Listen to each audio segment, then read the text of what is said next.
이튿날 관리들과 장로들과 서기관들이 예루살렘에 모였는데 대제사장 안나스와 가야바와 요한과 알렉산더와 및 대제사장의 문중이 다 참여하여 사도들을 가운데 세우고 묻되 너희가 무슨 권세와 누구의 이름으로 이 일을 행하였느냐. 이에 베드로가 성령이 충만하여 이르되 백성들의 관리들과 장로들아, 만일 병자에게 행한 착한 일에 대하여 이 사람이 어떻게 구원을 받았느냐고 오늘 우리에게 질문한다면 너희와 모든 이스라엘 백성들은 알라.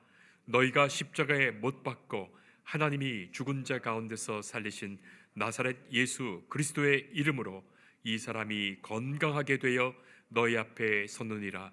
이 예수는 너희 건축자들의 버린 돌로서 집 모퉁이의 머릿돌이 되었느니라. 다른 이로서는 구원을 받을 수 없나니 천하 사람 중에 구원을 받을 만한 다른 이름을 우리에게 주신 일이 없음이라 하였더라.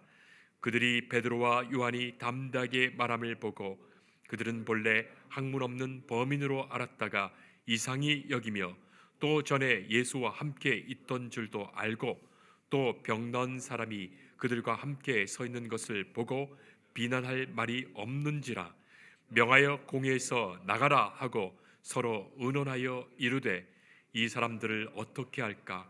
그들로 말미암아 유명한 표적 나타난 것이 예루살렘에 사는 모든 사람에게 알려졌으니 우리도 부인할 수 없는지라.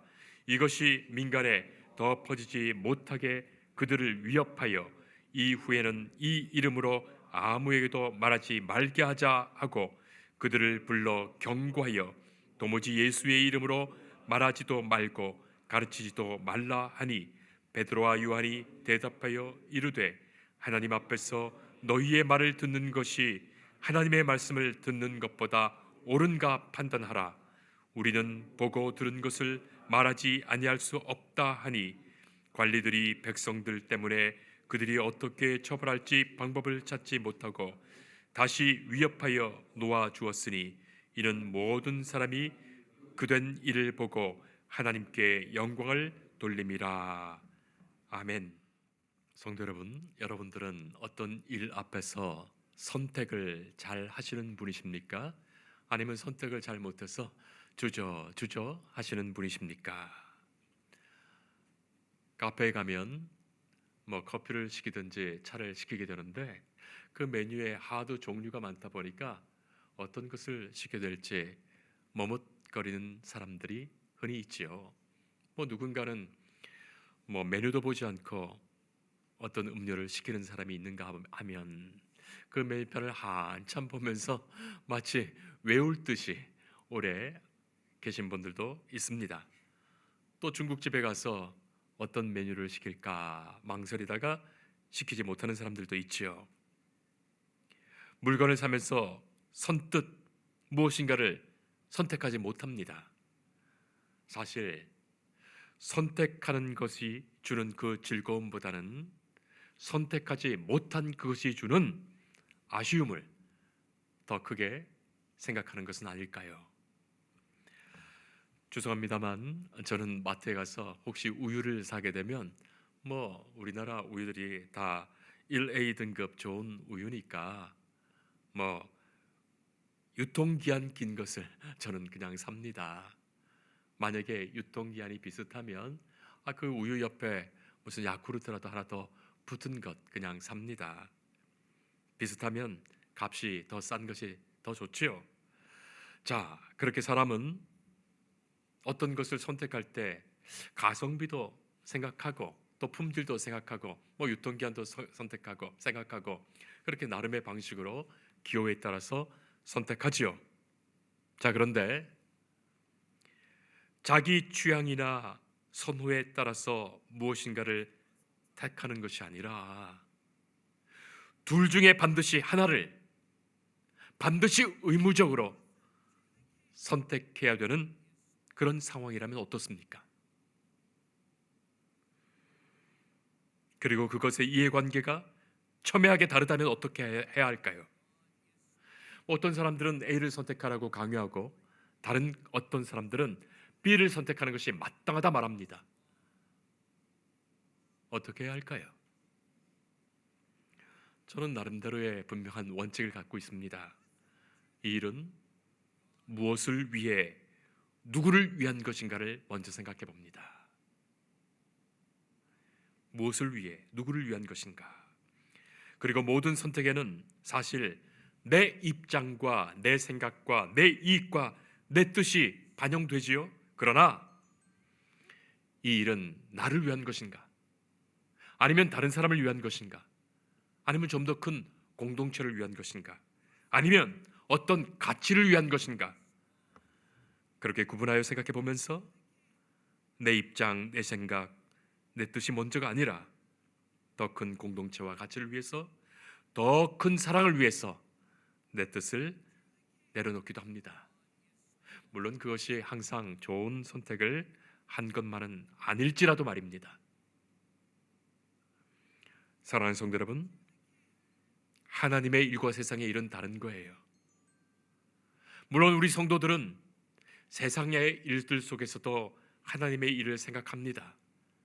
그러나 구분되는 하나님의 일과 세상의 일이 따로 있습니다. 믿지 않는 모임에서의 어떤 것들을 결정하고 선택하거나, 그렇죠? 그런 다른 세상의 여러 가지 일들이 얼마든지 있을 수 있습니다. 자, 세상의 일에서는 우리가 때로 내게 더 유리한 것, 내게 더 안전한 것, 내게 덜 손해가 되는 것, 그런 것을 선택하고 행할 수 있지요. 그러나 하나님의 일에서는 내 뜻과 이익이 먼저가 아닙니다. 하나님의 뜻과 하나님의 영광이 먼저 되는 거예요. 그것 앞에서 내 뜻과 내 이익을 내려놓게 됩니다. 바로 그것이 신앙입니다. 우리는 기도합니다. 주님, 내 뜻 내려놓게 하옵소서. 주의 기뻐하시는 뜻을 이루게 하옵소서. 성도 여러분, 그래야 하나님의 일 되기 때문이에요.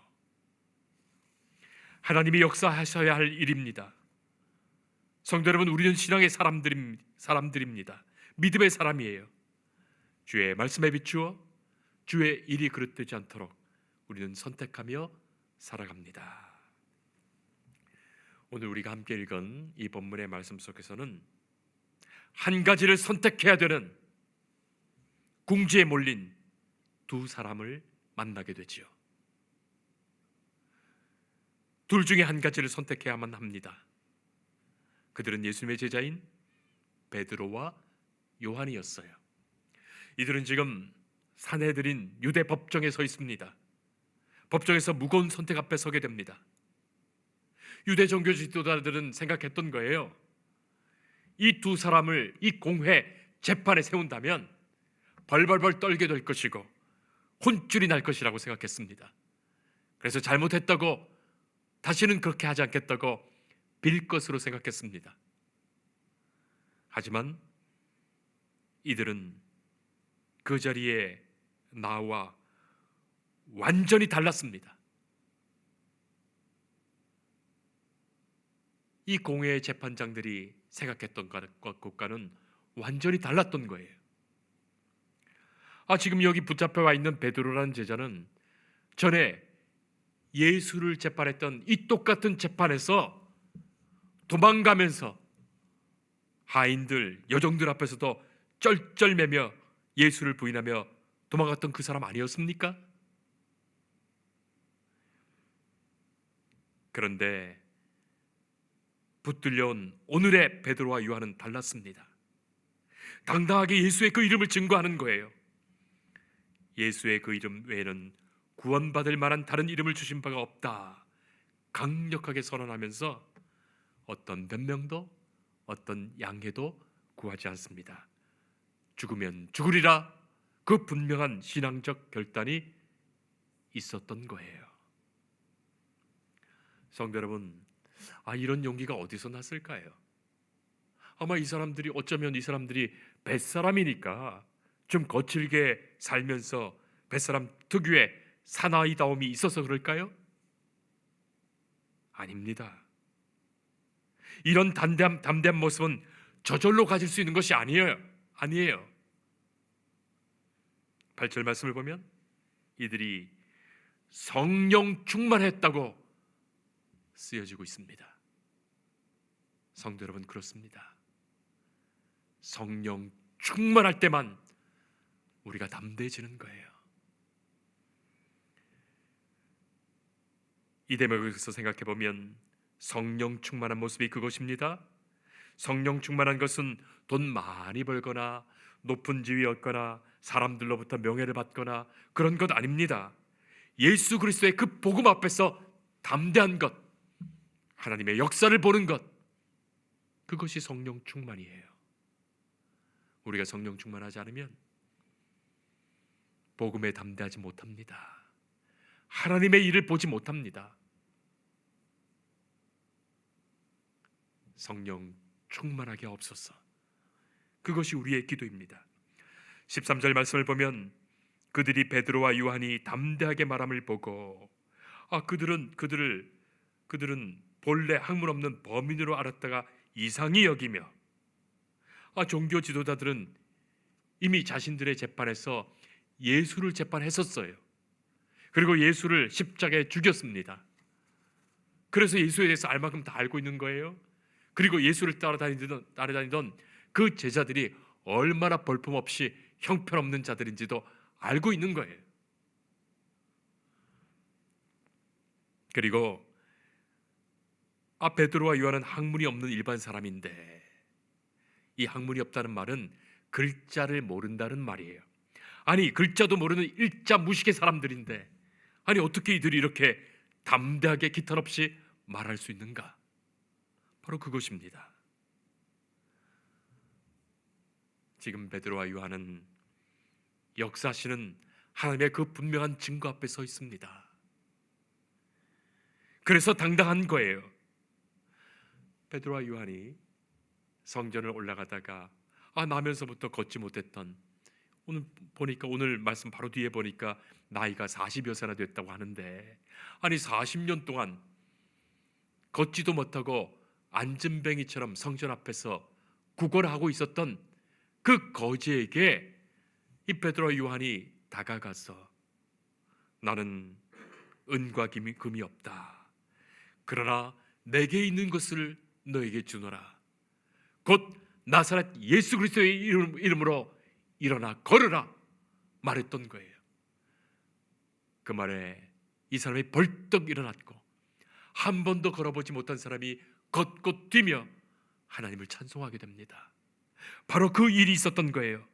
바로 그가 이 법정에 함께 서 있습니다. 이것이 하나님의 역사예요. 이 역사를 보면서 담대하게 말하고 있습니다. 성도 여러분, 만약에 이 일이 거짓이라면, 짜고 한다고 충분히 걷는 사람을 일부러 안진뱅이처럼 앉혀가지고 낮게 서 쇼를 부렸다면 아마 이 무서운 법정에서 이실직고하고 사실대로 말하고 잘못했다 살려달라 했을 것입니다. 그러나 이 일은 하나님이 하신 일이에요. 그러니 결단코 물러설 수 없었습니다. 성령의 사람만이 하나님이 하신 일을 보는 거예요. 자, 종교 지도자들은 베드로와 요한을 얼마 전 처형했던 예수의 공법으로 붙잡아 놓았습니다. 지금 사회를 어지럽히는 자로 붙들어 놓았습니다. 성전 앞에서 40년을 구걸하던 그 안진뱅이가 떡하니 일어서서 이 자리에 같이 있으니 어떤 결정도 쉽게 하지 못하는 거예요. 베드로와 요한이 그 사람을 일으켰을 때 그 자리에 있었던 많은 사람들이 그 광경을 보고 깜짝 놀라서 함께 찬양하게 됩니다. 그리고 소문 벌써 다 났어요. 예루살렘의 많은 사람들이 그 소문 듣고 베드로와 요한 앞에 나왔습니다. 그리고 베드로의 그 복음의 말씀을 듣고 성도 되었어요. 교인 되었어요. 자, 이런 상황 앞에서 아무리 이 사내들인의 높은 지도자들이라 할지라도 공개적으로 이 사람들을 처형하게 되면 더 큰 밀란이 날 수 있으니까 눈치를 보면서 아니 도대체 어떻게 될까 고민 속에서 더는 예수의 이름으로 아무에게도 말하지 말도록 단단히 경고하는 선에서 마무리 지으려고 했던 거예요. 그게 17절로부터 18절 말씀입니다. 다시는 결코 예수의 이름으로 말하지도 말고 가르치지도 말라, 그렇게 경고한 것입니다.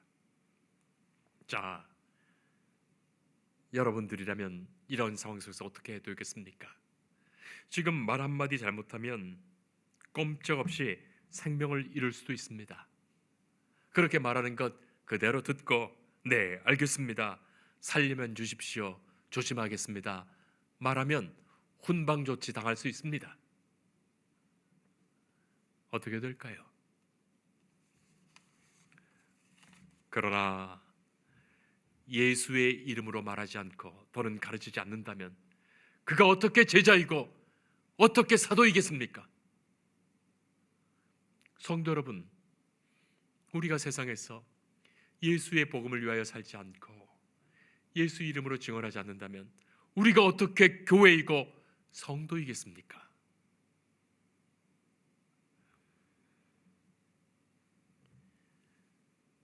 지금의 베드로와 요한은 누구를 위해서 일하는 것입니까?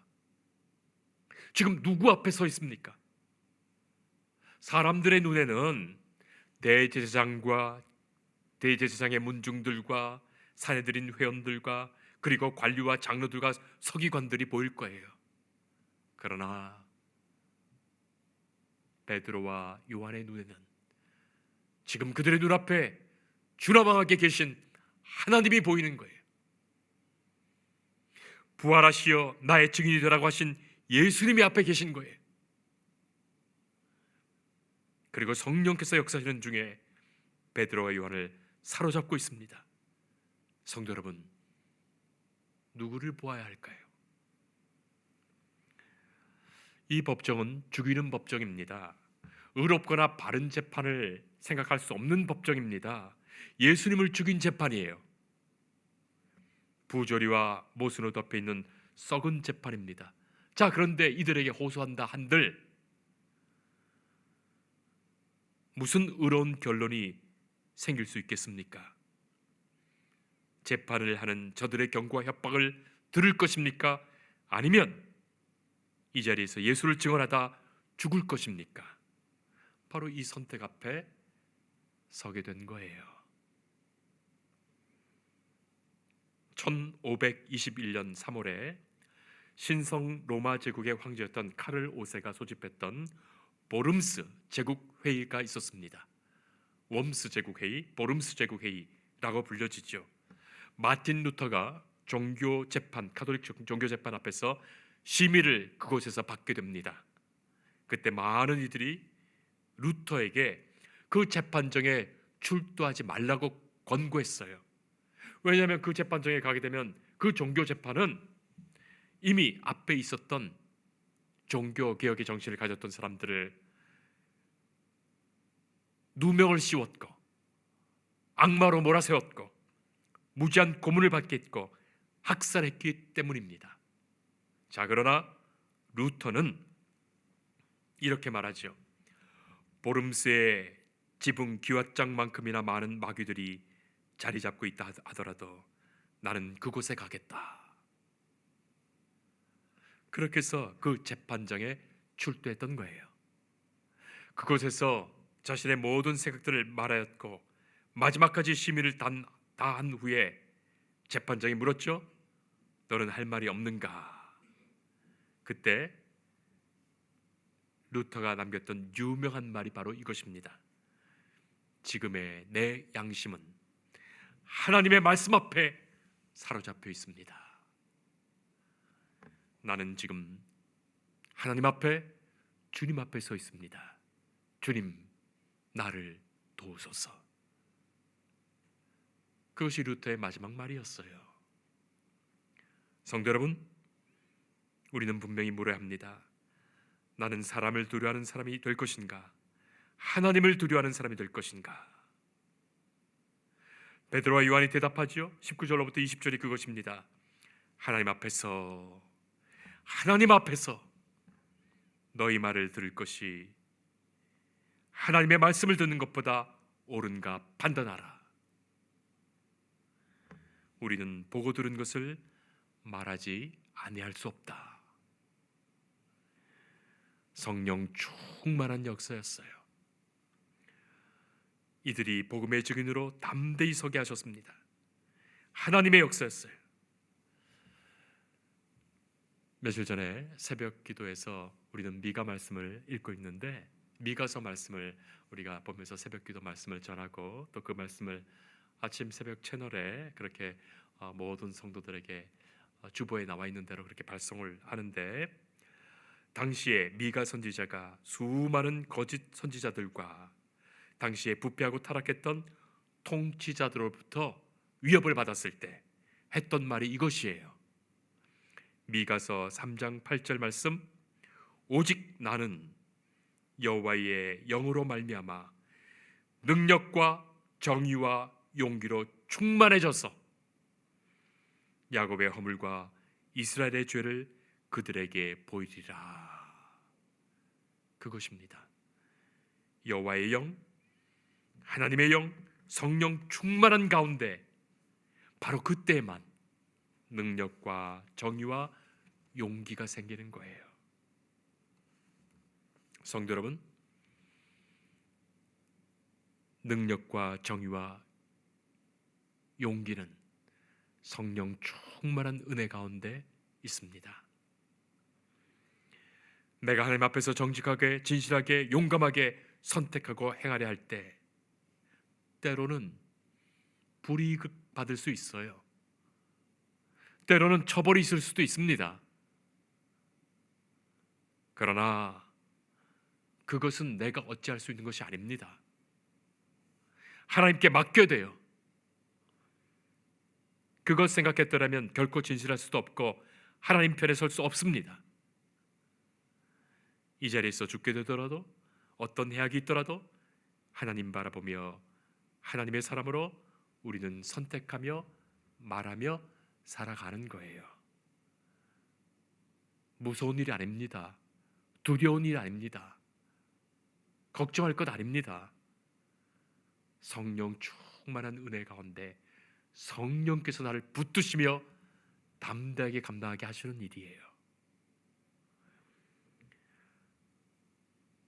사실 우리가 어떻게 생각해 보면 우리 인생이라는 것 말이죠. 인생 말이죠. 자기가 저질러 놓은 뒷일 수습하느라고 인생 다 살고 있지는 않습니까? 가만히 생각해 보면 그런 것들이 많아요. 내가 저질러 놓은 그 뒷일 수습하고 사는구나. 성도 여러분, 왜 하나님께 맡기지 못합니까? 내가 수습할 수 없는 일을 내가 걱정한다고 해결할 수 있는 것 아닙니다. 주님께 맡기는 거예요. 젊으신 부모님들은 자녀 걱정 많이 하죠. 아이들 키우느라고 걱정 많이 해요. 학원 보내고 먹이고 입히고, 이 아이의 공부 걱정, 졸업 걱정, 또 군대 걱정, 취직 걱정, 결혼 걱정, 내가 평생 그 아이 다 걱정하고 그것 다 하려다가는 자식 장례식까지 걱정해야 되는 거예요. 아닙니다. 한도 없고 끝도 없는 일입니다. 내일 되면 어떻게 될지도 모르는 세상에서 오늘 주께 충성하며 살 뿐입니다. 내일 일은 또 주님께 맡기는 거예요. 그렇게 살게 하신 날들이 우리 일평생 아니었습니까? 내일 걱정한다고 된 것도 아니었어요. 주님 인도하시는 중에 오늘의 선하신 역사 속에 모든 일들을 형통하게 인도하십니다. 그것이 성도의 삶입니다. 내일 걱정한다고 오늘 해야 할 믿음, 신앙생활 충성하지 못한다면 그것만큼 하나님께 죄송하고 후회되는 일은 없을 것입니다. 주께서 인도하신다 말씀하셨는데 말이죠. 주님, 저는 이미 예수 그리스도와 함께 십자가에 죽었습니다. 내가 살아도 주를 위하여 살고 죽어도 주를 위하여 죽을 것입니다. 사나 죽으나 나는 주님의 것입니다. 이 소중한 고백이 우리의 삶에 있기를 축복합니다. 관리들은 하나님의 눈치가 아니라 사람들 눈치 봤어요. 그래서 혹시 밀란이라도 일어날까 봐 두려워서 물러섭니다. 그러나 베드로와 요한은 사람들 바라본 게 아니에요. 하나님 바라봅니다. 예수님 바라봅니다. 성도 여러분, 그래서 그들은 하나님 말씀 듣기를 선택한 거예요. 사람 말 듣기를 선택한 것이 아니라 하나님 말씀 생각한 거예요. 우리는 살아가면서 작은 일에서부터 큰 일까지 세상의 말 들을 것인가, 하나님 말씀 들을 것인가 선택하며 살 것입니다. 성도는 하나님의 일 앞에서 기도하며 그 말씀 앞에 응답하며 살아갑니다. 그리고 하나님의 기뻐하시는 뜻 안에서, 그 말씀 안에서 분별하며 성령의 도우심을 구하는 가운데 선택하며 행할 것입니다. 기도하겠습니다. 말씀하시는 하나님, 주의 말씀과 성령의 역사 앞에 우리가 살아갑니다. 죄인을 돌이키시고 생명 살리시며 공의와 정의를 이 땅에 이루어 하시는 하나님의 그 역사하심 앞에서 우리가 영적으로 깨어 응답하게 하옵소서. 하나님의 기뻐하시는 그 뜻과 영광을 위하여 선택하며 결단하며 살아가는 주의 성도 되게 하옵소서. 아버지 하나님, 우리의 연약함을 주님 아십니다. 우리를 불쌍히 여기시고 성령께서 도우시는 가운데 일평생 주님 앞에 그날 주님 앞에 서는 그날까지 우리를 인도하여 주옵소서. 예수님 이름으로 기도합니다. 아멘.